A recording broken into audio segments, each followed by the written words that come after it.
Crafting is one of the most anticipated features that will transform Star Citizen forever. But how will these implications of crafting mean even more than just min-maxing stats on crafted items? This feature has tons of potential to further increase the depth of the game and add even more meaningful gameplay. And after researching information on crafting for the last couple of weeks, there's a lot more that might go into crafting than many of us realized, and will be a revolutionary change for the entirety of the game. So before we get into it, 93% of you aren't subscribed to my channel, and if you love news that's clear and concise and discussing the future of Star Citizen and enjoy seeing all of the great sim gear and peripherals on the market, then you should definitely support the channel by smashing that subscribe button so you can stay informed on everything going on. Let's reach our goal of 10,000 subscribers by the end of the year. In today's video, we'll be taking a deep dive into what I believe crafting could look like in the future. As a lot of this is just speculation, take this with a grain of salt as it's just based on very little information from the developers and which direction I think that they could go. If you're excited about the future, or you're just patiently waiting for the game to release, then smash the like button and be sure to share your thoughts on what you think crafting should be like. Your engagement with the channel helps us gauge your interest in all things Star Citizen. Crafting in Star Citizen won't just be about making the best components and weapons. It'll be about making them while hurtling through space at light speed, dodging asteroids, and did I mention the occasional space pirate? And sometimes it'll be just about making stuff while your ship is on fire, and you're desperately trying to remember where you put the fire extinguisher. But don't worry, with a little practice and a few close calls, I'm sure you'll be crafting like a pro in no time once we get the feature in the game. Just remember, in space, no one can hear you scream. Unless you forget to mute your mic, like last time. Crafting in Star Citizen will heavily rely on obtaining blueprints, which will allow you to craft many different items from ammo, armor, weapons, components, and even ships. They give you access to be able to craft specific items and have their own level of quality and rarity. The quality will vary between common, uncommon, rare, epic, and even legendary, and will be obtained by mission rewards, reputation rewards, rare vendors, and even finding them in the verse.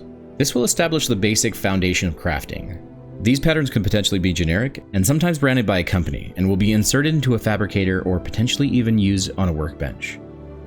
This gives us a really interesting system to interact with and later be able to even create highly unique and specialized items that we can stamp with our own brand or company label. For example, you've been grinding your reputation with Crusader Industries for the last few weeks, working hard on unlocking unique rewards for missions, and trying to earn a high enough reputation so you can get access to making one of Crusader's premium starter ships you've heard has been trending on the market lately. You managed to reach the required reputation for the blueprint for the ship, and you can finally begin collecting and mining the necessary materials to start crafting.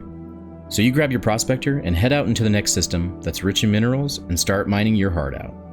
This is just the beginning of your lasting legacy that began as a simple idea and could one day turn into a massive mega corporation that's pumping out S-tier components, armor, and even capital ships that are highly sought after. And as you continue your journey into fame and fortune, you make another discovery and find one of the blueprints for the best railgun barrels in the verse for an Idris. Just as you began before, you now start your venture in crafting one of the first upgraded barrels for an Idris that will one day eventually turn into an S-tier item that people will be traveling light years just to buy. As items begin as a basic blueprint, over time you might be able to find upgrades to a blueprint to improve its quality, taking it from what was once a D-tier item all the way to an S-tier.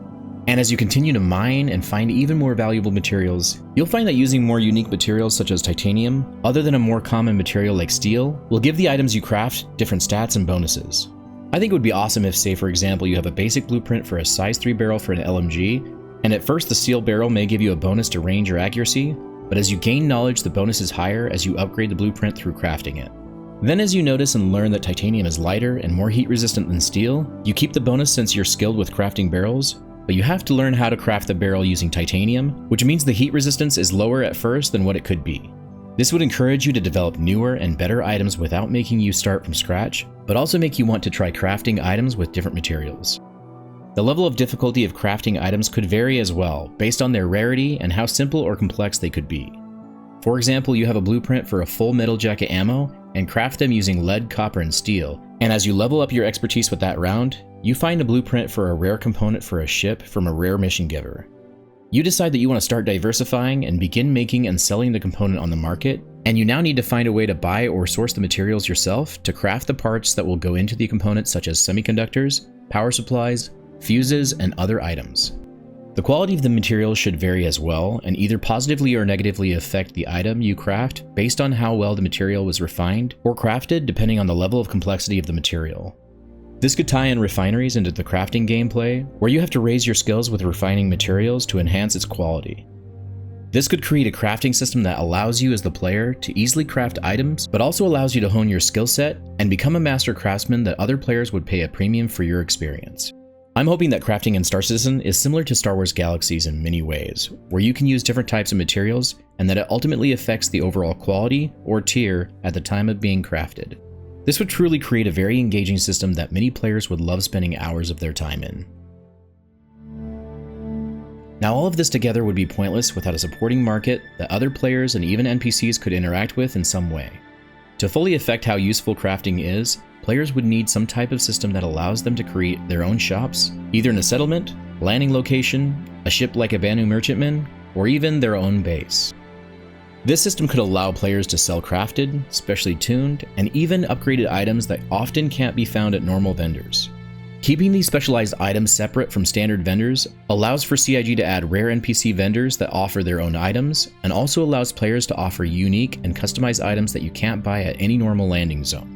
This market should also integrate the ability to buy and sell other goods such as specialized crafting materials, rare goods and metals, and more.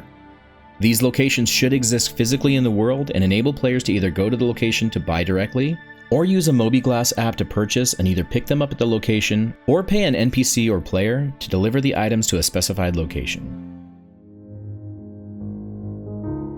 Crafting in most games is usually a very basic system with a very little engaging gameplay for players. But in Star Citizen, this mechanic should be complete enough that there is a meaningful progression system for players to be able to work through, to be able to craft better and more powerful items, unlock new blueprints, and enhance already crafted items. By tying in crafting into the economy so it affects the prices of items, creates supply and demand, and introduces the potential of scarcity, it could further enhance both by making it a much more involved system and one that isn't necessarily always balanced and adjusted by CIG, and allows for a more organic experience where prices of commodities and items can vary based on location, and also if there's a surplus or shortage due to the amount of piracy in the system. There could also be many other external factors that CIG might implement aside from just piracy as well.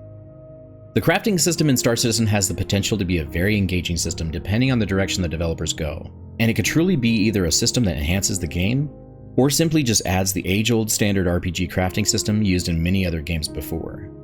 But I hope that they go for an in-depth, engaging, and meaningful system where if a player wants to have their profession be a master crafter, they will fully enjoy developing the skill required, find new ways to make an item better, or unique beyond simply just min-maxing an item, and be able to develop a brand for themselves or for their org so that if someone works hard enough, they can potentially become the supplier that many other people in the verse flock to, and that individual's products becomes the brand of choice. Once we get more information on what crafting will look like in Star Citizen and how it will impact the game, its players, and the economy, we'll follow up with a part 2 of crafting and discuss all of the details surrounding it. I expect that we may see tons of information involving base building and crafting at CitizenCon later this year, and it's going to be a very intense one to watch. As someone who is extremely excited for the future of Star Citizen, I can't wait for things like base building and crafting to be added into the game that will allow players to truly dive deeper into what makes this game so great. Thank you for watching. If you enjoyed this video, be sure to hit that like button and let me know in the comments what crafting system you hope CIG models for Star Citizen, as I would love to hear your thoughts. Don't forget to join the community by subscribing to this channel, where you'll be provided clear and concise news and updates on Star Citizen, and reviews of some of the best gear and peripherals in the sim and gaming market. If you want to join the channel and support the creation of these videos, then consider becoming a member and get special perks such as loyalty badges, priority replies, and soon access to my Discord for all subscribers, and special access to channels for members. And if you want more information on all of the features that I think needs to be in Star Citizen 1.0 to be considered a successful release, then you'll want to check out this video. Fly safe, pilots, and I will see you in the next video. Havoc out.